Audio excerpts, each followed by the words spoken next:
Hello, political geeks. I am coming to you on July 13th, 2026. I'm your host, Barry Schumer. Thanks for joining me today. We got the sad news about Senator Lindsey Graham passing away on Saturday 2 days ago after he returned from meeting Zelensky in Ukraine, working on Russian sanctions. It was very important to him. He was a very animated, funny guy. Became an advocate of Donald Trump's, although in the beginning he was very opposed to President Trump. And you just never can tell what's going to happen. He just turned 71 2 days before his death. Very young man. Family had a lot of misfortune. I read about his mother died of cancer in her 50s, and his father died of a heart attack at 69. So Senator Graham, I guess they said after the autopsy, he had a tear in his aorta, and that's what killed him. Very sad. He ended up sort of being a guardian and taking care of his 13-year-old sister when he was 20 after both his parents had died. So he deserves some credit for that, that's for sure. And was a military man for many years and a senator for quite a number of years. I think he won his first seat sometime in the early 2000s. So we are mourning the passing of a great man today. Anyway, as we go on, I want to talk a little bit about the amazing thing that happened in Minnesota in the last couple of weeks. Governor Tim Walz, yes, the vice presidential nominee with Kamala Harris in 2024, he pardoned a man who was originally from Laos after he was convicted of child rape. He raped a 10-year-old girl multiple times over 2 years. Now, why would Governor Walz pardon a man like this? It makes no sense. It is absolutely disgusting, okay? And I was very happy to hear that Marco Rubio took this under advisement and was able to revoke some immigration status the man had, and they were able to deport him, as he should have been. It's one of the most bizarre political things I've ever seen in my life, and I would love for Governor Walz to explain himself why he would pardon a man who was convicted of raping a 10-year-old girl multiple times over 2 years. Makes no sense to me. And if there's a Democrat that wants to try to defend that position, I'd love you to contact me on the show. Anyway, what I want to do next is I'm going to talk a little bit about my book, Box Seats to the End. Will the People Save the Republic? On Amazon and Barnes & Noble. I suggest you take a look at it, maybe buy the book. It's I think, very interesting, looking at the 11 years of Donald Trump. From his first term right up until his election win in 2024 and everything in between. I think you'll really enjoy it. I go into great detail in a real-time description of what happened in the 2020 election. COVID, January 6th. It got real crazy there for a long time, and a lot of things are still unexplained from those years. What I want to do, just to pique your interest a bit, is to read just one page of the preface of the book. This was absolutely outstanding. A friend of mine, Howard Morris, wrote this, and he did a fantastic job. Here it goes. In the second edition, Barry Schumer and co-author Esteban Farcosis deliver an unflinching look at the Trump presidencies, the 45th and now the 47th. This isn't a lazy rehash of headlines, tweets, or cable news spin. It's a boots-on-the-ground chronicle of political blood sport, a kinetic breakdown of the nonstop battles being waged by the sneering jackals of Washington's ruling class and wacko leftists hell-bent on tearing this country apart with lunacy. The 2024 election wasn't just another contest. It marked a stunning turning point in American history, the kind we don't just study years later, but one we're all feeling in real time.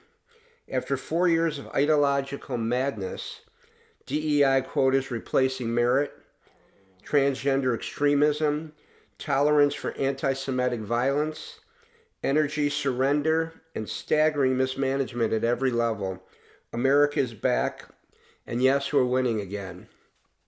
Donald Trump's return to the presidency isn't just about unfinished business. It's about something much deeper. Trump loves this country with a fierceness that's unmatched in modern politics. He loves the flag. He loves the military. But more than anything, he loves the American people.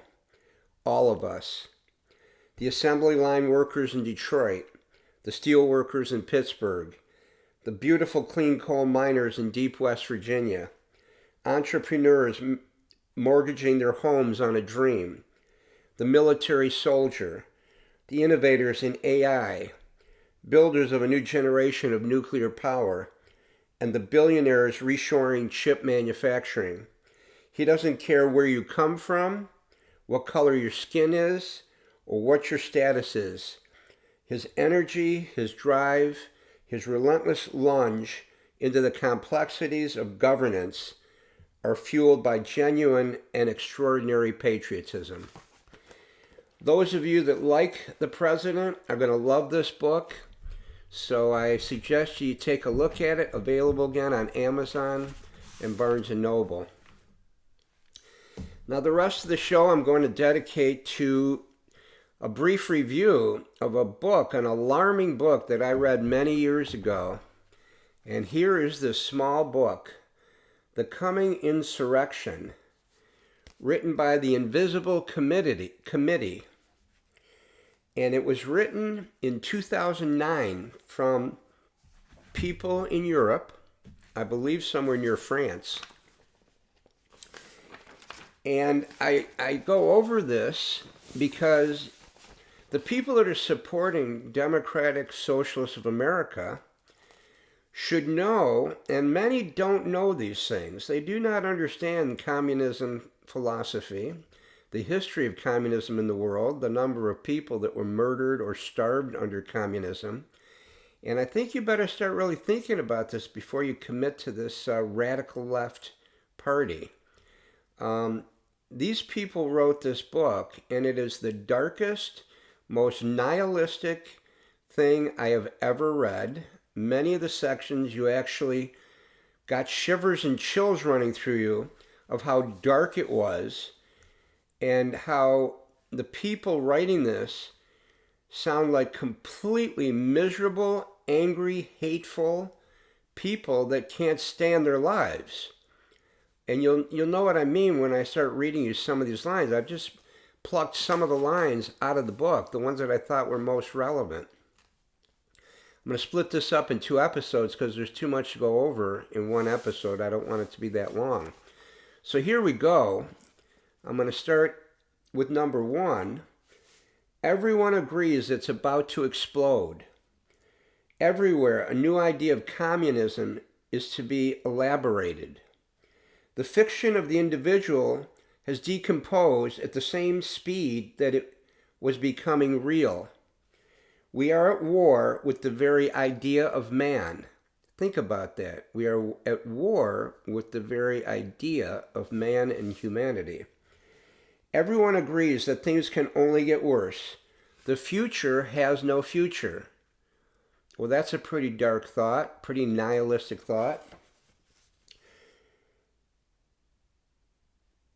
With little that unites them besides a hatred for existing society. The refusal to work amongst an even larger segment of the youth.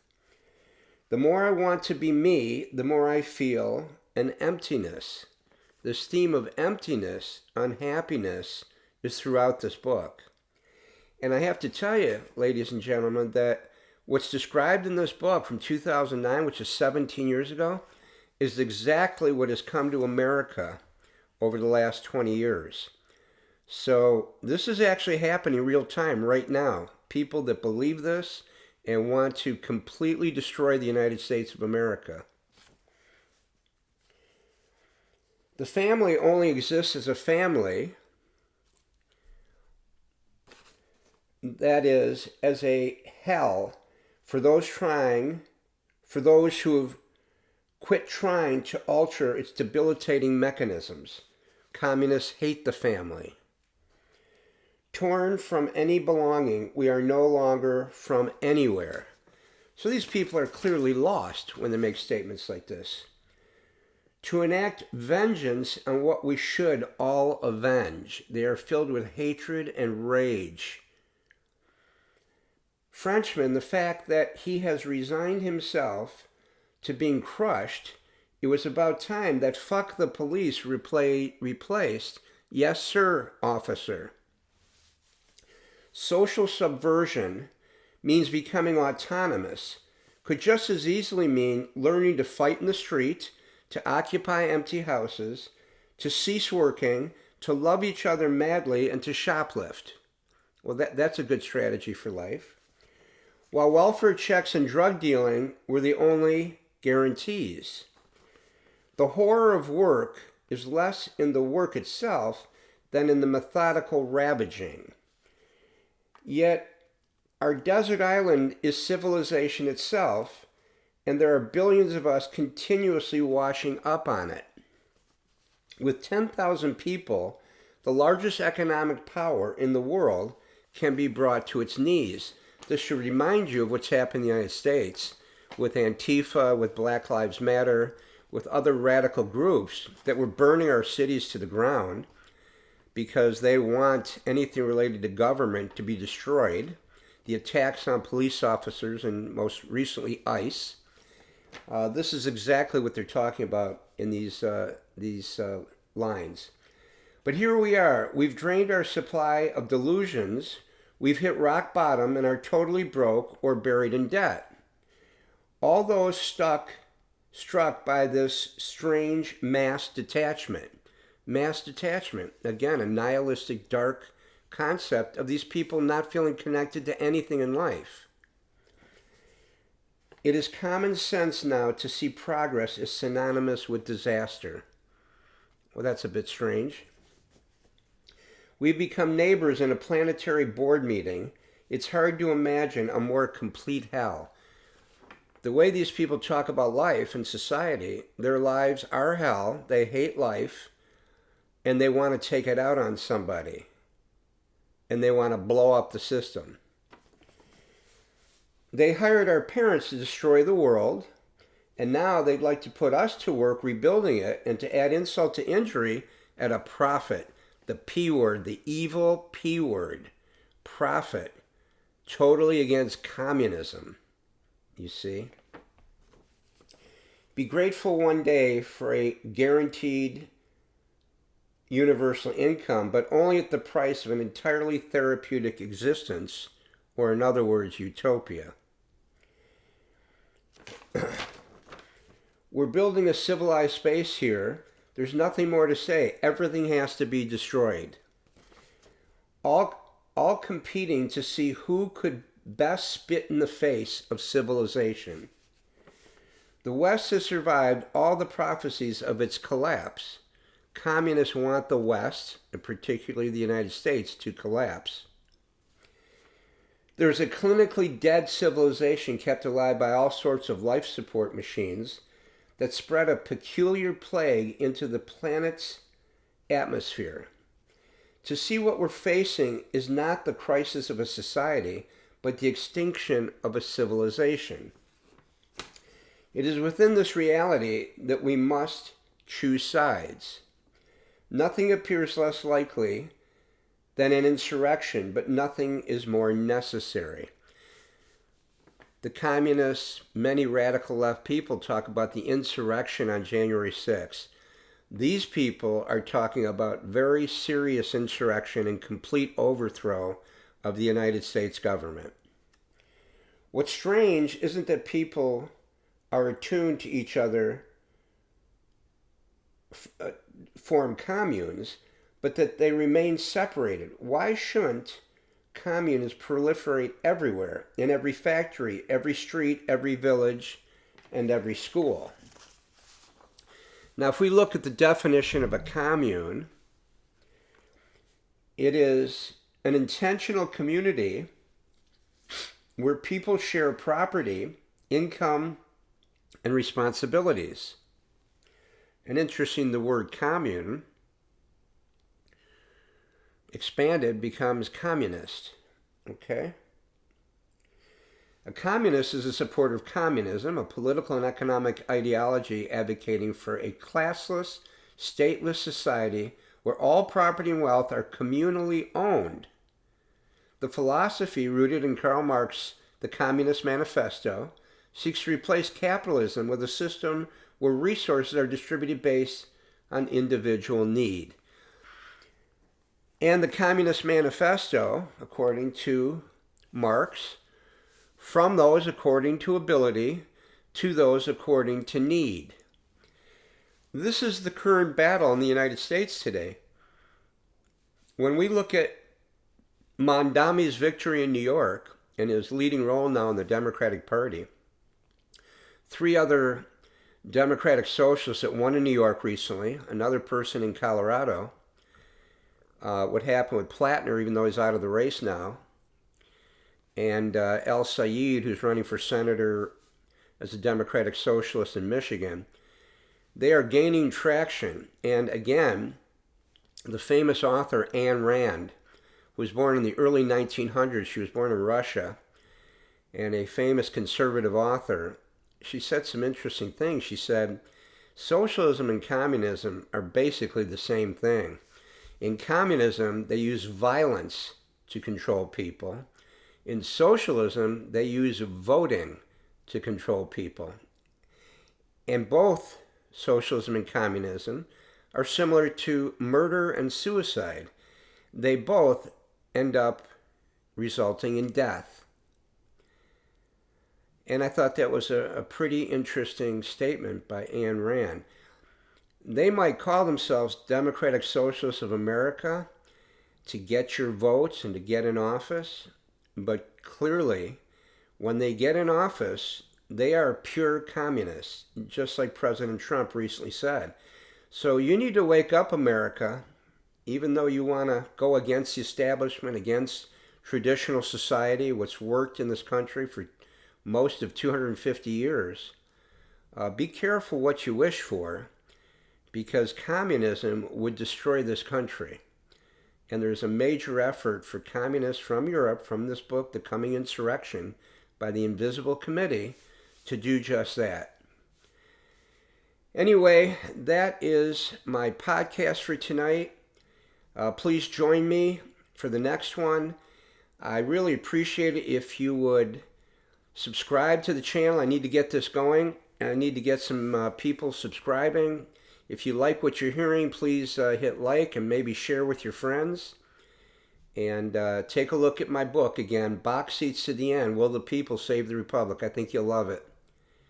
Have a great one.